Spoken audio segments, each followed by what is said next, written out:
Inside of today's video, we're going to be taking a look at the best of 5 brawlers in every single game mode right now to help you guys push trophies a lot easier.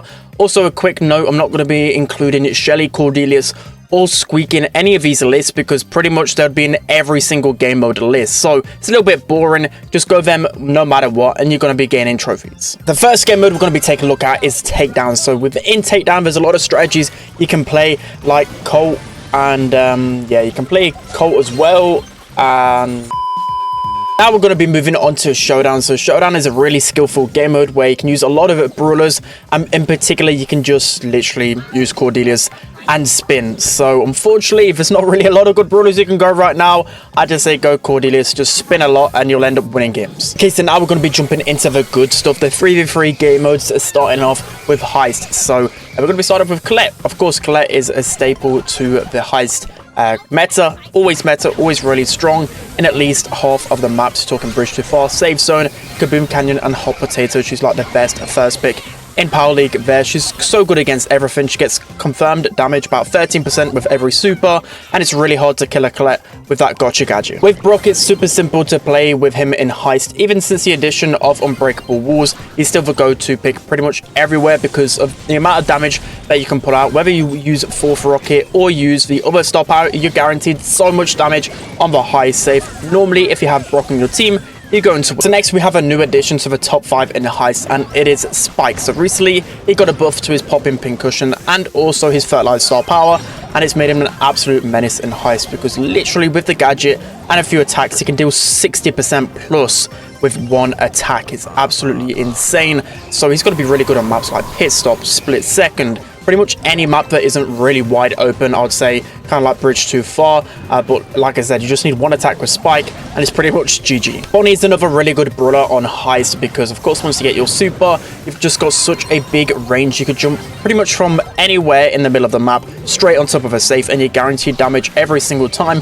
And a lot of time there's a lot of squishy brawlers in Heist, particularly in the mid, so she's going to counter them pretty easily. And lastly, for the top 5 in Heist, we have Daryl. So of course Daryl is a fantastic option. There's other aggressive options as well, but Daryl is the most versatile. You can use him on pretty much every map, even on maps with a lot of range, you know, like Bridge Too Far. You can still get some good use because of the being able to roll across the water and get that extended range on your super. This is a fantastic pick everywhere. So now we're going to be jumping into Bounty / Wipeout. They're pretty much the same exact mode with the same maps. So first one's going to be Tick. So of course Tick is pretty much the best brawler when it comes down to Bounty and a knockout. He's just so good everywhere, and it's not really a bad matchup for Tick. I think on every single map as well, he's going to get a lot of value, a lot of walls to really hide behind. He's the go-to brawler when it comes down to this game. So next up we have Grom. He's another thrower, and of course throwers just dominate when it comes down to Bounty and Wipeout at the moment. There's just so many maps where it's vital to have a thrower. You think of Canal Grande, thinking of Shooting Star, pretty much everywhere. Dry season, you're going to get so much value out of a thrower, and Grom can just be so dominant. With Regina, again, it's pretty simple, especially on Bounty. It's a really passive game mode. You don't really see a ton of aggro on this game mode, so you're going to get a lot of value out of grouping up, staying passive, and eventually getting your super. Also, there's quite a few maps right now in the Bounty map meta that have a lot of grass, you know, like you have Canal Grande, even you have Infinite Doom, and also you have the return of Snake Prairie. So Gene is going to be a pretty solid pick in terms of the vision. So a new addition into the top 5 in Bounty, we have Mr. P. So Mr. P, although in the really long range maps he might not get the most value, but his portals are going to be a great asset against a lot of those meta Bounty brawlers. You're thinking of the likes of Pipers, all those single shot brawlers, Gus, even RT. It's going to be really hard for them to deal with Mr. P. And also there's a few maps as well that have a lot of walls where you're going to get a lot of advantage with Mr. P. He's kind of like the thrower hybrid, so he's just good on this game. And lastly, for the top 5 in Bounty, we have Nanny. So Nanny has quite a few long range maps in particular. Of course, you can't just go Nanny everywhere, especially on the grassier maps, but maps like Hideout, Shooting Star, Slay's Paradise, and Dry Season, you're going to get a lot of value out of Nanny. And of course, she pretty much outranges everyone except for Mandy, so a pretty easy hard carry brawl. So now we're moving on to Gem Grab, starting off with Atara. So Tara has been buffed recently, and she's actually one of the best brawlers in the game, probably an S-tier brawler right now, and she's so dominant on Gem Grab. There's so many bushy maps where she'll pretty much win every single 1v1, especially with the help of her pets. And then once they get super, it's pretty much GG. But you know, maps like Gem 4, Also double swoosh and harder up mine. She's such a solid option. Next in the top 5 we have Ruffs. So Ruffs is such a solid pick when it comes down to gem grab. I'm thinking maps like Crystal Arcade and also Gem 4. Harder up mine, you're going to get a lot of value out of scouting the grass, of course, with the vision and the bounce shot, giving your teammates that supply drop. He's just such a good support brawler in gem grab. Carl is pretty versatile and really strong across every single game mode, but in particular I really like him in gem grab just because you've got that turnaround potential, especially if the gem carrier is pretty low. You can just flying hook onto them pretty much everywhere. So for me, he's usable in pretty much every single gem grab map. He's definitely a really good brawler. So next up in the top 5 we have Penny. So although Penny is kind of fallen off in the meta, I think gem grab is her best game mode outside of Hot Zone right now. I think she's a pretty safe mid on pretty much all of the maps. You know, I'm talking maps like Undermine. You've also got the addition of a Death Cap Trap, and just pretty much everywhere you're seeing Penny being drafted in gem grab. And lastly, on the top 5 gem grab list we have Gus. So of course Gus, you can't play gem grab without a Gus gem carrier. He's a solid option, of course, giving support to your teammates with the shield, but not only that, he just counters so many of the mid options. He's just so good across the board right now. We're going to be moving on to Hot Zone, starting off with Poco. So Poco is just such an essential brawler when you're playing a Hot Zone because, of course, he has so much HP, and if you want to push into a Poco, you're just going to be feeding him his super and just making it really hard to take him down.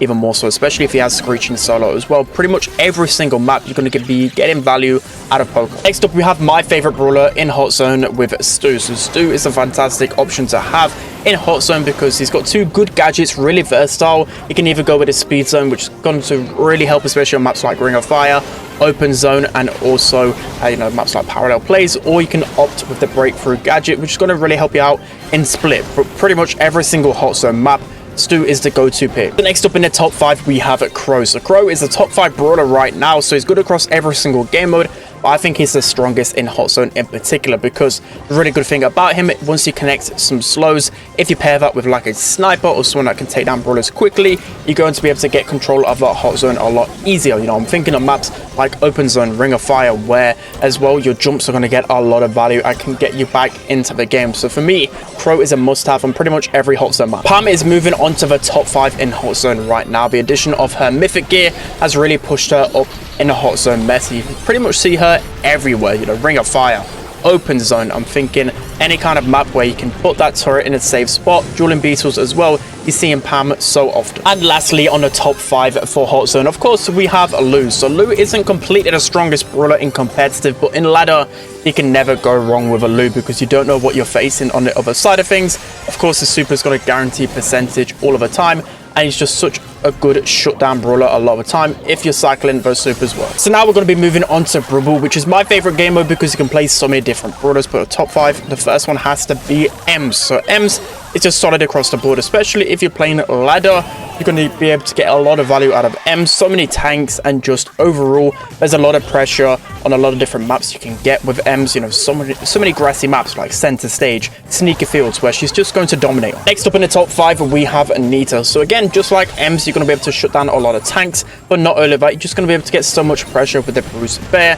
Again, pretty much every single map I see Anita being drafted, except for the really long range ones. So now we're going to be moving on to Carl. So just like in gem grab, there's a lot of pop-off potential with Carl, and a really good thing with him as well, he can make some really good plays in terms of quick goals. So for me, it's all about matchup opportunity with Carl. So next up in the top 5 we have Barley. So Barley is really dominant on a lot of unbreakable maps, but I feel like Brawl was probably his best game mode. He's got maps like Super Beach, Beach Ball, Pinball, Dreams, Field Goal, a lot of walls where Barley can just dominate, and he's really good against tanks, but not only that, good against a lot of squishy brawlers, which you do actually see a lot in Brawl. And lastly, in the top 5, of course, we have B. So B is still an A-tier brawler in the meta, but Brawl is always where she dominates. Of course, once it goes to overtime, she can literally 1v3, but in particular in the mid, there's not many better options than a B. And finally, moving on to the best 5 brawlers in Knockout, starting off with Sprout. So again, pretty much every thrower, like Barley, Sprout, Tick, and Grom, are just going to dominate in Knockout. It's always their go-to game mode.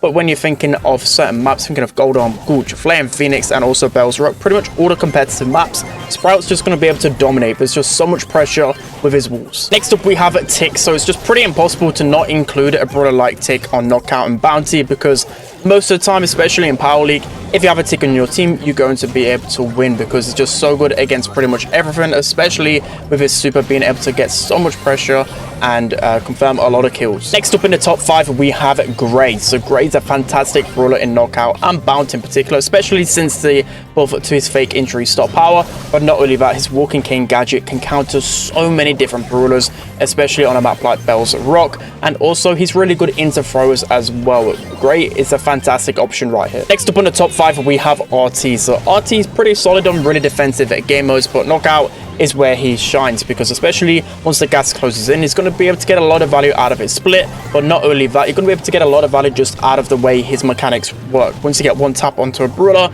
it's going to be able to get him really weak, because the following shot is going to deal additional damage. He's just a really solid option there. And lastly, in the Knockout top 5, we have Gene. So Gene is just a solid option again in Knockout and Bounty, because he's a really passive brawler where he's going to be able to combine really well with other options as well. And the good thing about Gene is that his super is going to be able to have a really good effect, especially once the gas starts closing in. It's going to be even easier to hit his pull. Let me know down in the comment section below who you think are the top 5 brawlers in each of these game modes.